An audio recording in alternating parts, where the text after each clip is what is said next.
Warriors Into the Wild by Aaron Hunter. Chapter 1, Part 3. Why don't you find yourself an owner with a nice cozy house instead? Your life would be much easier, Rusty meowed. There are plenty of housefolk who'd take in a kitten like you.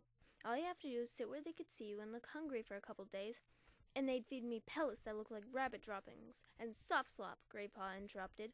No way! I can't think of anything worse than being a kitty pet. They're nothing but two-legged toys, eating stuff that doesn't look like food, making dirt in a box of gravel, sticking their noses outside only when the two legs allow them. That's no life. Out here it's wild and it's free. We come and go as we please. He finished his speech with a proud spit, then meowed mischievously. Until you've tasted a fresh-killed mouse, you haven't lived. Have you ever tasted mouse? No, Rusty admitted, a little defensively. Not yet.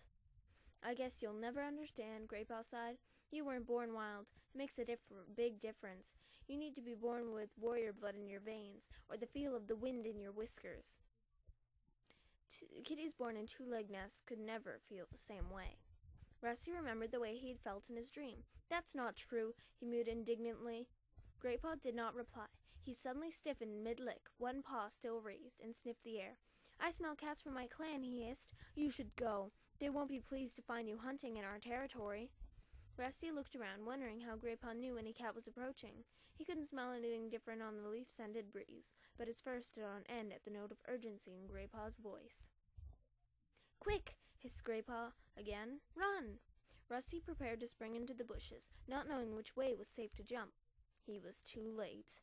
A voice meowed behind him, firm and menacing. What's going on here?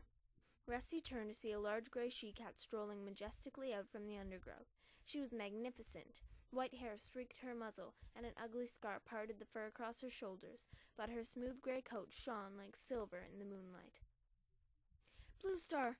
Beside Rusty, Graypaw crouched down and narrowed his eyes. He crouched even lower when a second cat, a handsome golden tabby, followed the gray cat into the clearing.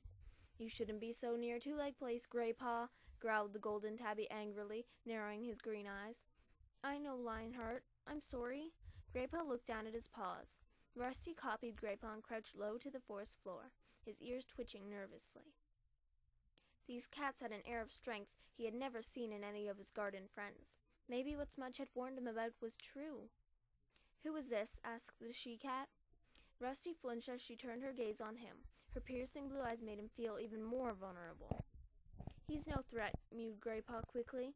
He's not another clan warrior, just a two-leg pet from beyond our territories. Just a two-leg pet. The words inflamed Rusty, but he held his tongue. The warning look in Blue Star's stare told him that she had observed the anger in his eyes, and he looked away. This is Blue Star. She's the leader of my clan, Graypaw hissed Rusty under his breath. And Lionheart. He's my mentor, which means he's training me to be a warrior. Thank you for the introduction, Graypaw, meowed Lionheart coolly. Blue Star was still staring at Rusty. You fight well for a two-legged pet, she meowed. Rusty and Graypaw exchanged confused glances. How could she know? We have been watching you both, Blue Star went on, as if she had read their thoughts. We wondered how you would deal with an intruder, Graypaw. You attacked him bravely. Graypaw looked pleased at Blue Star's praise. Sit up now, both of you. Blue Star looked at Rusty. You too, kitty pet. He sat up immediately and held Blue Star's gaze evenly as she addressed him. You reacted well to the attack, kitty pet. Graypaw is stronger than you, but you used your wits to defend yourself, and you turned to face him when he chased you. I've not yet seen a kitty pet do that before.